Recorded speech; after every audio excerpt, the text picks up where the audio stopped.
नमस्कार, विद्यार्जन क्लासेस की YouTube channel में आने के लिए आपका धन्यवाद। तो अभी तक हमने इंडस वैली सिविलाइजेशन की सिंधु घाटी सभ्यता को पूरी तरह पढ़ लिया था और उसमें जो इम्पोर्टेंट साइट्स हैं जिनको उनके आविष्कार था, जिन्होंने उस साइट का आविष्कार किया और उन साइटों पे क्या मिला वो हम सब पढ़ चुके हैं। तो इंडस वैली सिविलाइजेशन जो है वो 2500 BCE से लेकर 1750 BCE तक रही। फिर अचानक से 1500 BCE में वैदिक काल का शुरुआत होता है। जो किताबों में जैसे लिखा गया है उसके हिसाब से इन 250 सालों में क्या हुआ किसी को कुछ पता नहीं है। इसे डार्क एज भी कहा जाता है। अभी हिस्टोरियन के हिसाब से, जो मॉडर्न हिस्टोरियंस हैं,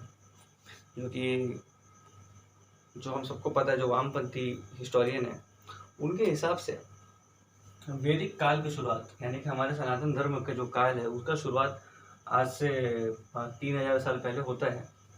और वैदिक काल की शुरुआत करते हैं आर्यन लोग। इनका थ्योरी है आर्यन लोग जो थे वो एक चरवाहे प्रजाति के लोग थे, नॉर्मेडिक पीपल थे, जो कि रशिया के स्टेपस प्लेन्स पर रहा करते थे। फिर वो वहाँ से रशिया से, क्योंकि वो चरवाहे प्रजाति के लोग थे, वो वहाँ से अपने रथ में अपनी भाषा यानी कि संस्कृत और अपने ग्रंथ लेकर हिमालयों को पार करके, जो हिमालयों को इंडियन आर्मी के टैंक भी आसानी से पार नहीं कर सकते, उसको पार करके रथ से घोड़ों को लेके -50 डिग्री सेल्सियस को पार करके वो भारत में आए।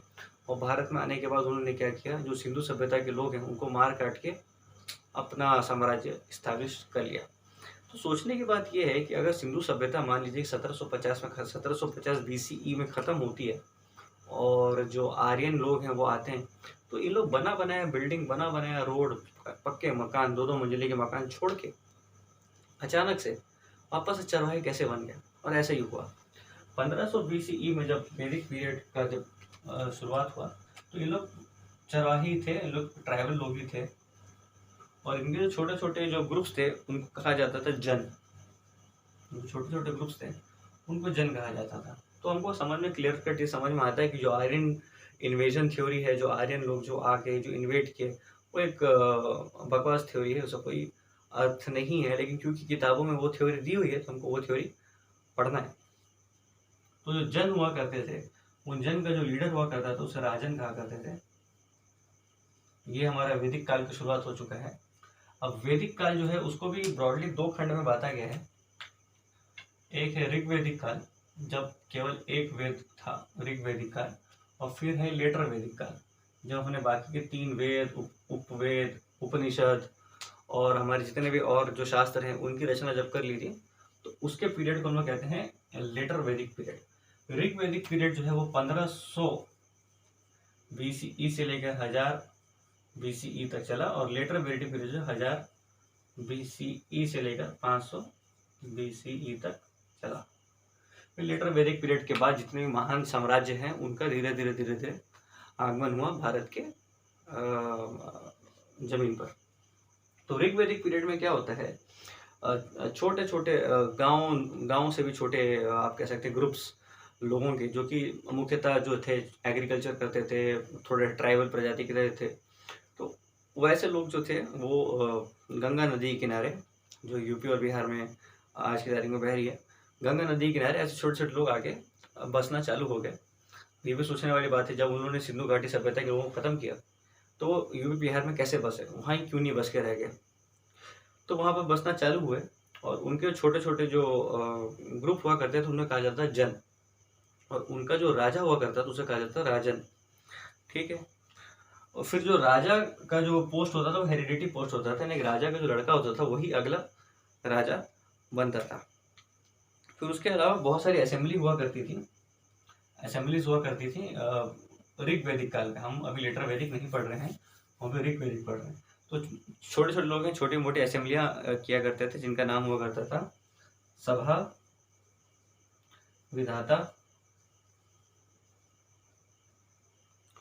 और गण।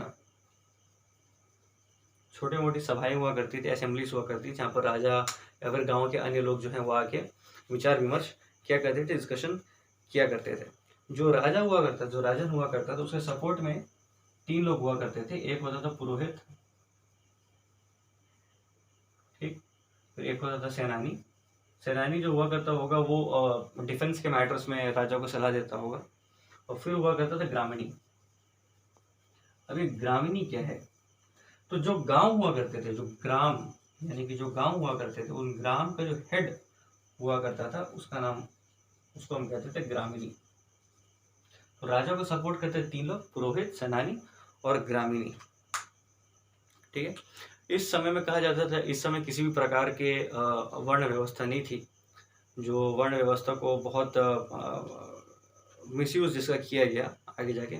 इस समय कोई वर्ण व्यवस्था नहीं थी। इस समय वुमेन्स जो थी, महिलाओं को बराबर के अधिकार मिला करते थे, ऐसा हिस्ट्री किताबों में लिखा गया है। जो भगवान ये लोग वर्शिप करते थे, जो जिन भगवानों की लोग पूजा करते थे, है वो सब सनातन धर्म ही, लेकिन जो भगवान की लोग पूजा करते थे वो भगवान थे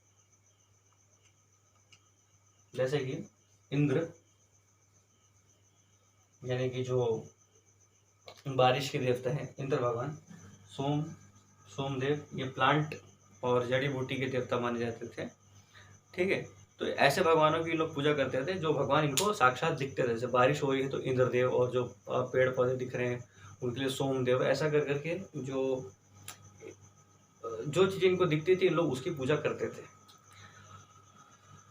जो राज्य है उसको वॉलेंटरी, मतलब अपने इच्छा से लोग टैक्स देते थे, अपनी इच्छा से लोग जो है वो टैक्स, जो कर है वो चुकाया करते थे। जो ग्रामीणी कलेक्ट किया करता था, तो ग्रामीणी कलेक्ट करके राजा को दिया करता था। तो उसके हिसाब से जो है वो सिस्टम चल रहा था। ज़्यादा इन लोग कुछ करते नहीं थे, बहुत ही नोमैडिक टाइप के लोग थे, इधर उधर भटकते रहते थे। ज़्यादा बड़े किंगडम नहीं हुआ करते थे, छोटे छोटे राज्य हुआ करते थे।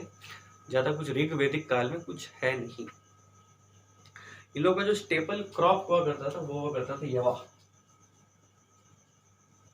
यवा यानी कि बार्ली। तो अब ये सोचिए, जो सिंधु घाटी सभ्यता में जो हम लोग वीट उगाया करते थे, सरसों उगाया करते थे, सब हम भूल चुके हैं। अब हम सिर्फ बार्ली और छोटे मोटे कंद फूल खा के जिंदगी व्यापन कर रहे हैं ऋग वैदिक काल में। तो ऋग वैदिक काल जब खत्म हुआ 1000 BCE में, तो इस समय खत्म होते होते, जैसे कि आप सबको पता है कि एक राजन है छोटा सा, वो दूसरे राजा को देखा, दूसरे क्षेत्र को देखा, उस पर आक्रमण किया, उसने अपने राज्य को फैलाया, फिर बड़े राज्य के साथ वो तीसरे राज्य को फैलाया। तो ऐसा करते करते छोटे छोटे छोटे छोटे जो ग्राम थे, मतलब जो गांव थे, अब वो बड़े बड़े जनपद बनने लगे। जनपद मतलब कि एक जन यानी कि जनता, पद यानी कि कदम। तो बड़े बड़े आप कह सकते हैं कि स्टेट्स जो हम कहते हैं ना आज की तारीख में, जो स्टेट है, वो स्टेट लेवल के बड़े बड़े राज्य बनने लगे। और जो राजा था वो राजा से प्रमोट होके आप कह सकते हैं वो सम्राट बन गया। वो अब क्या बन गया? सम्राट। तो ये जो ट्रांसमिशन हुआ 1000 BCE में, तो उस ट्रांसमिशन को हम कहते हैं लेटर वैदिक पीरियड। लेटर वैदिक पीरियड।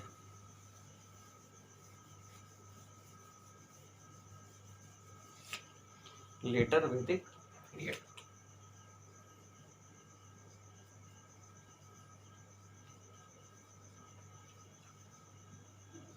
अब इस समय क्या हुआ, जो छोटे छोटे राजन हुआ करते थे वो अपने ग्राम से बढ़ के कई ग्रामों को अपने अंदर मिलने लगे और एक जनपद बनने लगे।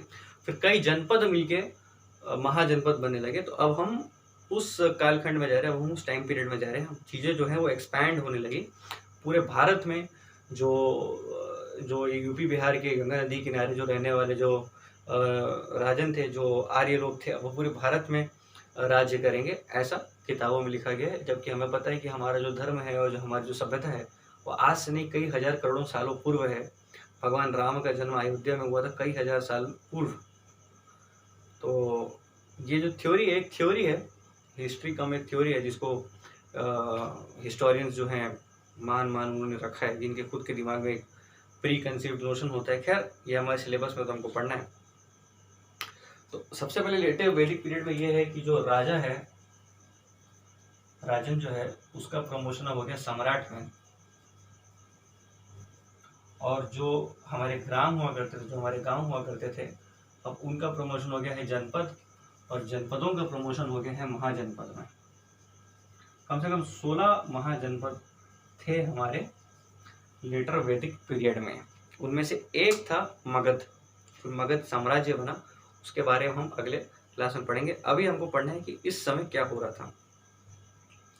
जो महाराजा थे, राजा महाराजा थे, वो अपने राज्य को फैलाते थे अश्वमेध यज्ञ, अश्वमेध यज्ञ और अन्य यज्ञों द्वारा।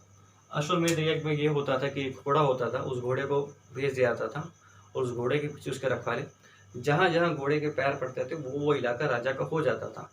अगर मान लीजिए किसी राजा ने उस घोड़े को रोका तो उस दो राजाओं के बीच में लड़ाई होना निश्चित थी।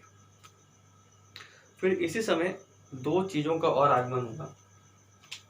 एक तो गोत्र व्यवस्था। गोत्र का मतलब होता है कि एक ही एंसेस्ट्री से आना, कोई एक परिवार से जो आगे जो जाती है, तो गोत्र सिस्टम। और वर्ण व्यवस्था जो है, वर्ण व्यवस्था यानी कि जो हमारा धर्म है उसको 4 वर्णों में बांटा गया, जो हमारी सोसाइटी है उसको 4 वर्णों में बांटा गया, ब्राह्मण, क्षत्रिय, वैश्य और शूद्र।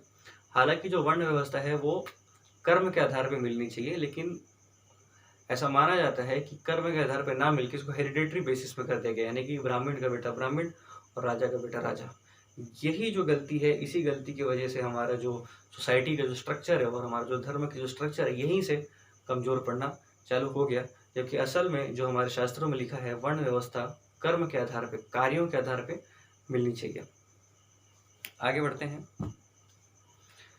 तो जैसे मैंने आपका ग्राम, जो गांव हुआ करते थे वो जनपद बन गए हैं, यानी कि सिटी लेवल पे आ गए हैं। फिर वो महाजनपद यानी कि मेट्रो सिटीज और बड़े बड़े स्टेट्स बन चुके हैं।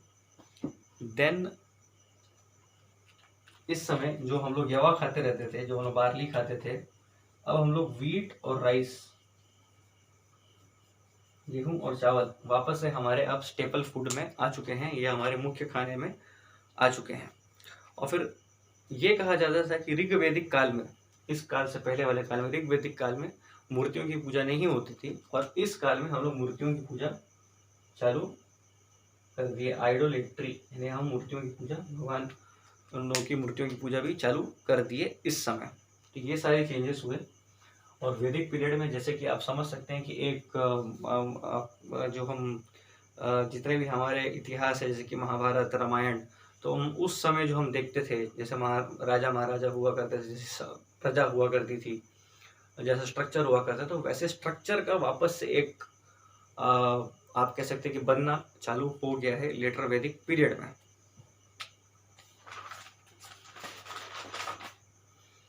ठीक है। फिर इसके अलावा लेटर वैदिक पीरियड में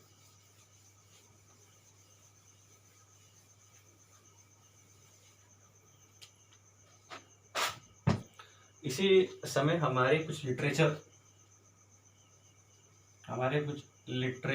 हुआ करते थे। इसी कालखंड में हमारे कुछ शास्त्र हुआ करते हैं। तो सबसे पहला और सबसे पुराना शास्त्र जो है वो तो है ऋग्वेद। ऋग्वेद जो है वो पृथ्वी की उत्पत्ति और जो मूल सबसे पुराना वेद जो यही है। इसमें 1228 हिम्स यानी कि श्लोक्स हैं और 10 मंडल हैं, 10 पार्ट हैं। और 10वें मंडल में जो पुरुष युक्त जो श्लोक है उसमें वर्ण व्यवस्था की बात की गई है।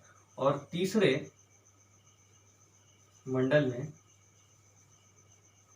गायत्री मंत्र जो है ओम भूर्भुवः स्वः तत्सवितुर्वरेण्यं भर्गो देवस्य धीमहि धियो यो नः प्रचोदयात्, जो गायत्री मंत्र है उसका जिक्र तीसरे मंडल में किया गया। तो ये दोनों बहुत इंपॉर्टेंट है as far as exams are concern, ये इसमें क्वेश्चन पूछ सकते हैं। फिर और जो बाकी के 3 वेद हैं वो भी आ गए, जैसे कि यजुर्वेद, अथर्ववेद,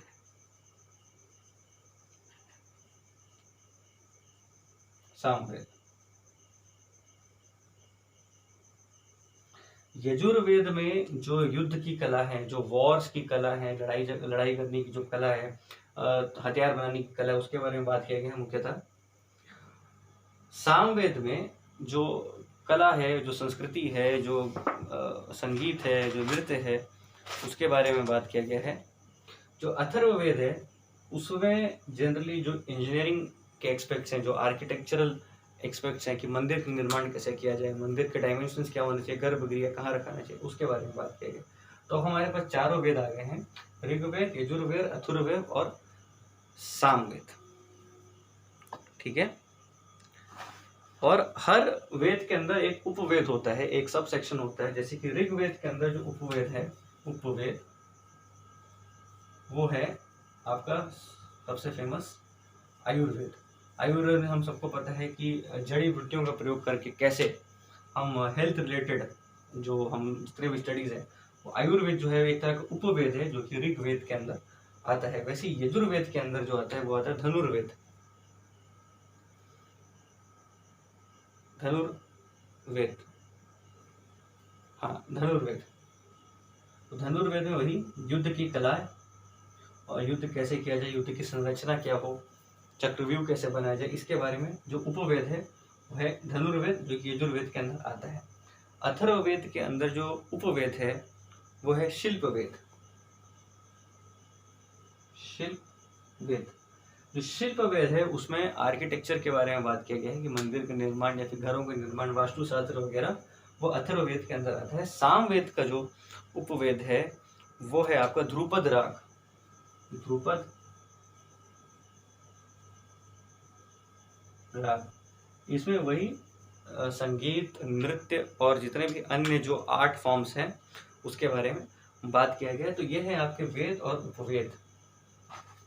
ठीक है, ये है आपके वेद और उपवेद। सबसे पहले तो हमारे जो लिटरेचर है जो हम पढ़ रहे हैं, सबसे पहले तो हमने पढ़ा कि हमारे 4 वेद हैं और चारों वेदों के अंदर कुछ उपवेद हैं, वो भी हमने पढ़ा। फिर हमको पता होना चाहिए कि हमारे पास 108 उपनिषद है।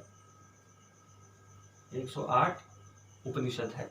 उपनिषद में भी वेदों के ऊपर जो अन्य ज्ञान है और उनके ऊपर जो तर्क है और जो कुतर्क है वो उपनिषद के अंदर है। और फिर जो है, फिर हमारे पास है स्मृति। स्मृति का मतलब होता है याददाश्त। ठीक है, फिर हमारे पास है स्मृति। तो जो ऋषि मुनि हैं उन्होंने वेदों को जैसा समझाया है, उस समझाने की वाणियों को, उस याददाश्त को आप स्मृति कहते हैं। जो सबसे पुरानी स्मृति है वो है मनुस्मृति। मनुस्मृति।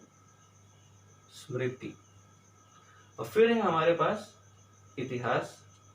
हमारे जो इतिहास, हमारे जो भगवान राम और कृष्ण जो आके जो हमारे पृथ्वी पर जो लीला किए, वो हमारे इतिहास में आता है। जो तो वो है महाभारत और रामायण। ठीक, महाभारत तो किसने लिखा और रामायण को किसने लिखा, ये आप कमेंट सेक्शन में बता सकते हैं।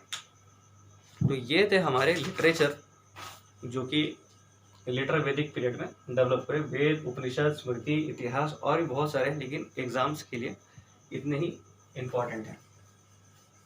हमारे धर्म में ज्ञान को सबसे ज़्यादा महत्व दिया गया है, इसलिए हमारे धर्म में एक किताब नहीं अनेक किताबों का वर्णन है। और हमारे धर्म में शास्त्रार्थ डिबेट करने की पूरी छूट दी गई है। इसलिए अगर आप हमारे धर्म के प्रिंसिपल्स को आपको पसंद नहीं होता है तो आप अपने खुद का अलग प्रिंसिपल निकाल सकते हैं, लेकिन आप अल्टीमेटली कर क्या रहे हैं, आप अल्टीमेटली धर्म का पालन कर रहे हैं।